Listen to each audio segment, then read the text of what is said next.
I still remember the way the light hit the table that Sunday, warm, peaceful, like nothing bad could ever happen under it. Then my dad leaned forward, his voice cutting through the quiet like a blade. "You'll give me half of your pension," he told my grandpa. No hesitation. No shame. My stepmom nodded, pretending it was the most natural thing in the world. Grandpa didn't argue. He just smiled, the kind of calm, heavy smile that hides more than it shows. Then he stood up, slowly, deliberately, and said, "The plan begins now." Everyone laughed, thinking he was just being dramatic. But when he walked away, something in his silence terrified me. 3 weeks later, that same house would be in ruins, my father's career destroyed, and my grandpa, the quiet man they tried to use, would prove he'd never been powerless. That Sunday started like any other family lunch: laughter, the smell of roast chicken, sunlight filtering through the curtains. Grandpa sat at the head of the table, calm and quiet, like always. My dad, Mark, was in one of his business moods, talking about bills, mortgage, and how everyone has to contribute. I noticed the tension before the words even came. Dad's voice dropped lower, more controlled. "You live here for free, Dad," he said, slicing his steak. "Half of your pension should cover rent. It's only fair." The fork slipped from my hand. I looked at him, waiting for a laugh, a joke, anything, but he was serious. My stepmother, Lisa, nodded without even looking up from her plate. "Yes, Mark's right. It's just practical. You have income, we have expenses." Grandpa set down his coffee mug and stared at the table for a moment. Then he looked up, eyes steady. "Fairness," he said softly, "is a word people use when they've already decided to be unfair." The air froze. No one spoke. Even my little brother Josh stopped chewing. Dad's face tightened. "We're just trying to balance things out. Don't make it emotional," he muttered. Grandpa didn't reply. He just smiled faintly, the kind of smile that told me he was finished with the conversation. He stood up slowly, pushed his chair back, and adjusted the sleeve of his old flannel shirt. "Enjoy your meal," he said quietly. "I think I've lost my appetite," Lisa sighed dramatically, whispering, "So sensitive." When Grandpa walked past me, I caught his hand for a second. His palm was warm but steady. He leaned toward me and whispered just loud enough for me to hear, "You'll see soon, Emma. People forget silence listens." That night, while the others were watching TV, I saw Grandpa sitting in the backyard, staring at the maple trees swaying under the fading light. A small notebook rested on his lap, its pages filled with handwriting so neat it looked printed. I asked softly, "Are you okay?" He smiled without looking up. "Better than I've been in years," he said. "Sometimes the storm doesn't come to destroy you, Emma. It comes to show who built their house right." I didn't understand what he meant. Not yet. But that dinner, that single moment, cracked our family open. And once cracks appear, they never stop spreading. 3 days passed after that lunch, and the house felt different. The air was heavier, conversations shorter. My dad avoided Grandpa at breakfast, and Lisa suddenly began locking certain kitchen cabinets, muttering about organization. Grandpa didn't react. He spent most of his time upstairs, quiet, reading in his room or walking in the garden with that same mysterious calm. One afternoon, while looking for an old photo album, I went up to the attic, a dusty, slanted space that always smelled like cedar and thyme. As I moved aside a stack of boxes, something caught my eye. A small brown briefcase tucked behind a trunk, labeled Harper, 2010. Curiosity prickled my skin. I opened it. Inside were stacks of documents, thick envelopes, stamped papers, photocopies of checks. The top page read, "Purchase Agreement, 2847 Maple Street." My breath caught. That was our house. Every signature on the documents was my grandfather's, every payment slip, every repair receipt except for one line, the property title. That name belonged to my father, Mark Harper. I sank to the floor, my heart pounding. Grandpa had bought the entire house, but gave the title to Dad, and now Dad was charging him rent? I took the briefcase downstairs, hands trembling. Grandpa was in the kitchen, washing dishes like nothing was wrong. "Grandpa," I whispered, placing the briefcase on the counter. What is this? He looked at it for a long moment before drying his hands. Then he smiled, faintly. So you found it, he said. You bought this house, didn't you? Every cent came from you. He nodded once. I did. 15 years ago. Your father was struggling young family. New job, too many bills. I wanted him to have stability. So I paid for it. But I let him put his name on the title. Thought it would help him build credit. I stared at him, my stomach twisting. And now he's making you pay rent? That's how life works, Emma, he said quietly, pouring tea. You build something strong, and sometimes the people you built it for try to sell the bricks back to you. The sadness in his voice hit me harder than anger ever could. Why don't you confront him? I asked. Confrontation only works when the other side has a conscience, he said. No, I think I'll handle this differently. He walked to the window, watching the sunlight fade over the lawn. They think age makes you blind, he murmured.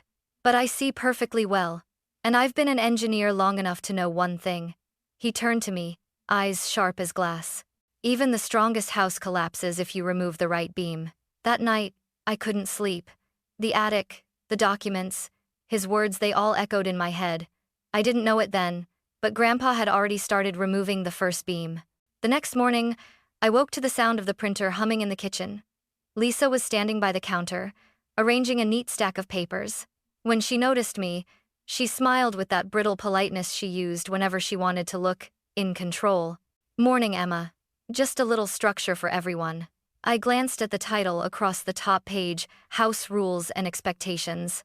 There were bullet points, bold fonts, and underlines.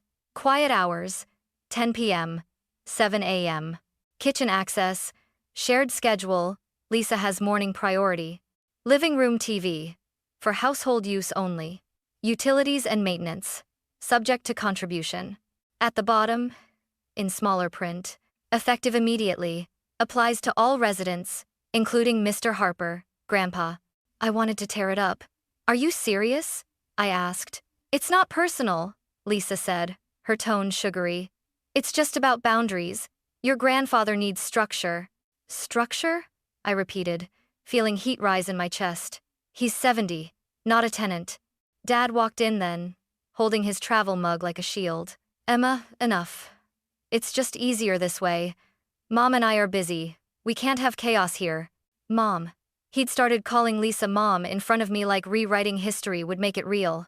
Grandpa came downstairs right then, dressed neatly in his navy cardigan. He didn't even blink when Lisa handed him the paper. He took it, scanned it once, and folded it neatly into his pocket. Clear is good, he said calmly. Clarity helps everyone. Lisa blinked, thrown off by his composure. Exactly, she said quickly, thinking she'd won. After breakfast, Grandpa asked me to take a walk with him. The morning air was crisp, sunlight glinting off the dew in the grass.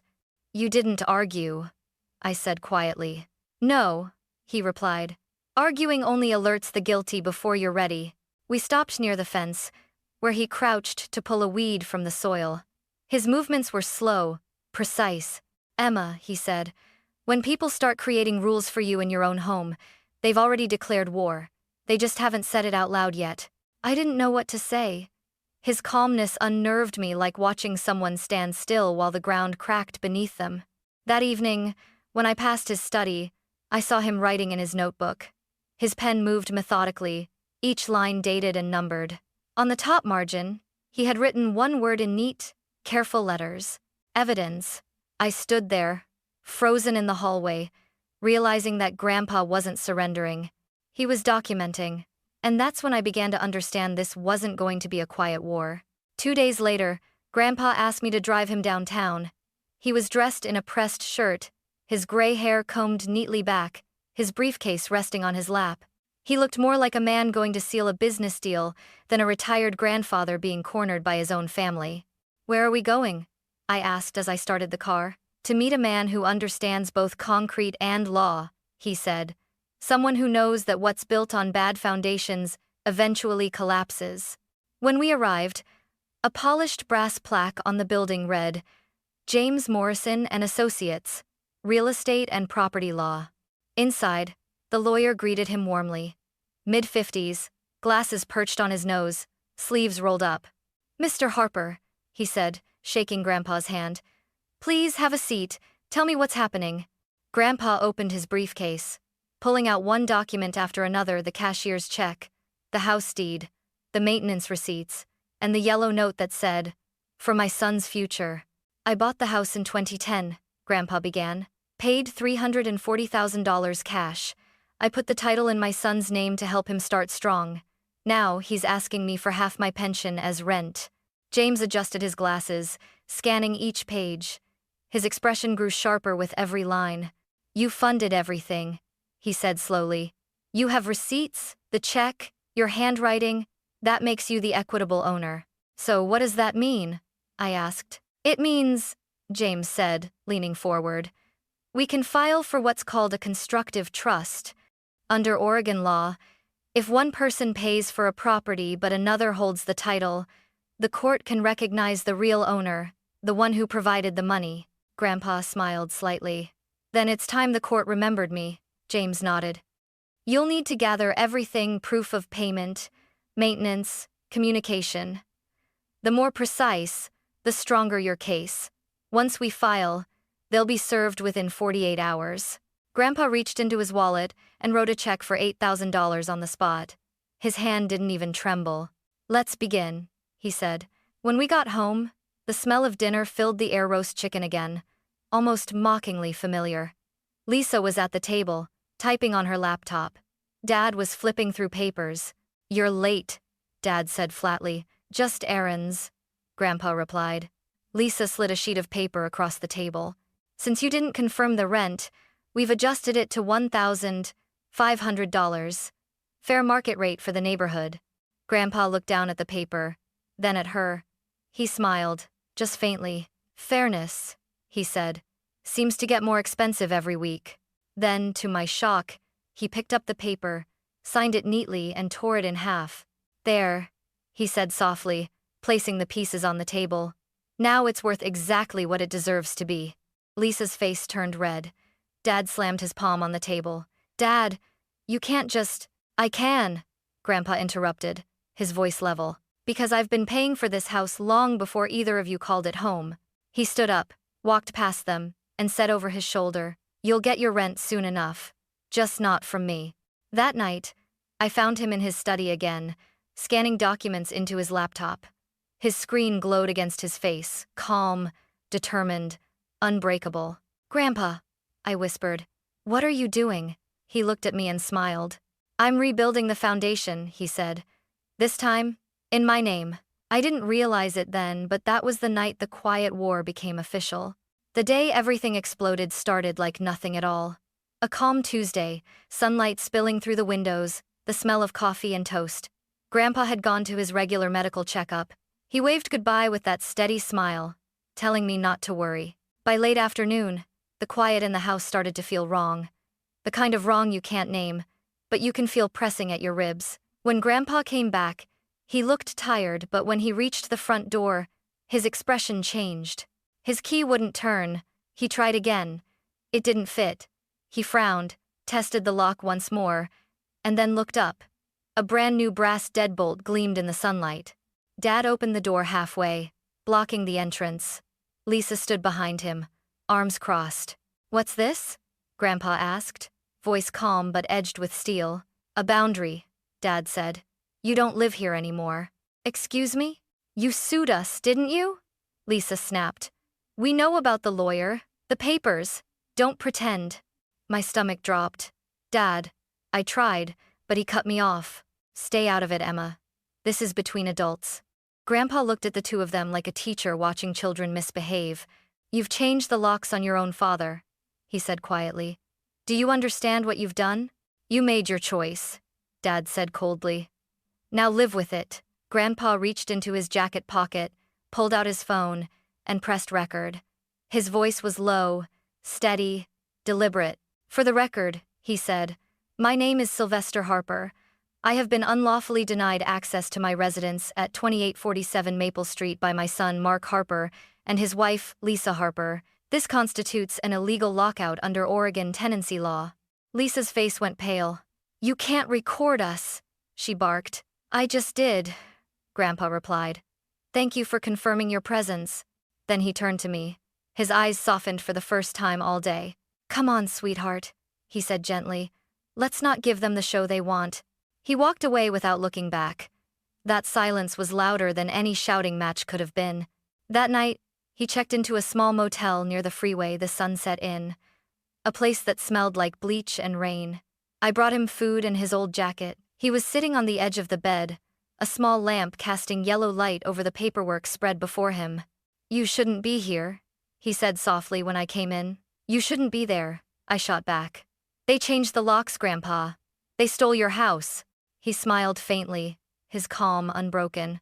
No, Emma, they just gave me the last piece of evidence I needed. He turned his phone toward me. He'd already labeled the video. Illegal lockout, 4:12 p.m. They think this is power, he said, but it's confession. 3 days later, Dad and Lisa were served. A process server showed up right at dinner time, handing over a thick envelope. Sylvester Harper v. Mark Harper and Lisa Harper, petition for constructive trust and illegal eviction. Lisa's scream echoed through the house. He's suing us? He's lost his mind, Dad shouted, throwing the papers onto the table. I watched from the hallway, frozen between shame and pride. Grandpa's war had officially begun, and he wasn't losing this one. That weekend, I went to visit Grandpa again. He was at the motel desk, sorting receipts into neat folders. Motel bills, food costs, copies of legal correspondence. Why are you keeping all this? I asked. Documentation, he said simply. They'll pay for every dollar they tried to take from me. He looked up at me then, eyes gleaming with quiet fire. Emma, do you know what happens when people build on a lie? I shook my head. The ground caves in. It always does. All you have to do, he said, tapping his temple, is stand still long enough to watch it happen. That night, I drove home alone. From outside, through the living room window, I could see Dad and Lisa arguing, her waving papers in the air, him pacing like a trapped animal. For the first time in my life, I wasn't scared of their voices. I was scared for them. Because my grandfather, the quiet man they thought they could corner, had just started a legal firestorm that neither of them was strong enough to survive. And somewhere deep down I realized something chilling. He hadn't lost control. He'd given it to them just to see what they would do with it. And now, he was going to take it all back. The courthouse smelled like polished wood and nerves. I sat beside Grandpa that morning, clutching my bag like it could somehow keep my heart from pounding out of my chest. He looked calm, impossibly calm in his gray suit, a simple tie, and his worn leather briefcase resting by his feet. Dad and Lisa arrived 10 minutes late. She wore her favorite pearl earrings, like this was a brunch invitation, not a lawsuit. Dad didn't look at us. His jaw was tight, hands clenched in his lap. When the judge entered, everyone stood. The gavel cracked like thunder. Case number 20, 2-417. Harper versus Harper. Constructive trust and unlawful eviction. Hearing my last name repeated on both sides of the courtroom made me want to disappear. James Morrison stood and presented the first exhibit. A blown-up image of a cashier's check, $340,000, dated March 2010. Your Honor, he said clearly, this check came from Mr. Harper's personal account. He purchased the property in full. No mortgage, no loan. Every receipt, every repair, every improvement since then paid by him. He slid the binder of receipts forward. Roof replacement, furnace upgrade, property taxes, all under Grandpa's name. Lisa leaned over to whisper something to Dad, but the judge cut her off sharply. Mrs. Harper, you'll remain silent, unless spoken to. James continued, his tone sharp and controlled. The defendants, however, demanded that Mr. Harper pay rent $1,200, later $1,500 for living in a property he funded entirely. This is not family generosity. This is financial exploitation. Dad's lawyer, a man in an ill-fitting suit, stood and cleared his throat. Your Honor, this was clearly a gift. Mr. Harper transferred the title willingly. My clients have cared for him for years. James turned toward them, his voice almost gentle. A gift, Your Honor, does not come with a monthly bill attached. A quiet laugh rippled through the gallery. Even the judge's lips twitched before she leaned forward. "Mr. Harper, the son," she said, addressing my dad directly, "did you contribute any money toward the original purchase of this property?" Dad hesitated. "Not directly, but it was, yes or no, Mr. Harper," he swallowed. "No, Your Honor." "And did you or your wife pay for property taxes, maintenance, or renovations in the past 15 years? "No," he admitted softly. Lisa shot him a glare, sharp enough to cut glass. The judge made a note. "Proceed." Then James called the forensic examiner, a man with silver hair and a calm authority. He explained how every transaction was traced, every deposit verified. "In my expert opinion," he said, 100% of the funds used for purchase and maintenance originated from Mr. Harper's accounts. No financial contribution from the defendants was identified. It was clinical, precise, and devastating. When Patricia Henderson, the neighbor, took the stand, her voice trembled but never broke. "I've lived next door since 2010, she said. Everyone knew this was Mr. Harper's house. He mowed the lawn, fixed the roof, even replaced the fence. His son barely visited." Lisa folded her arms. Dad's shoulders slumped. When the judge finally spoke, the entire room seemed to hold its breath. Based on the evidence presented, this court recognizes the plaintiff, Mr. Sylvester Harper, as the equitable owner of the property at 2847 Maple Street. She paused, letting the words hang like a verdict carved in stone. Furthermore, the court finds that the defendants engaged in unlawful eviction. They are hereby ordered to compensate the plaintiff $12,000 for damages and temporary housing costs. Lisa gasped. Dad stared at the floor, motionless. Grandpa didn't gloat. He simply nodded once and whispered, "Thank you, Your Honor." As we walked out of the courtroom, I turned to him, still dazed. "You won," I breathed.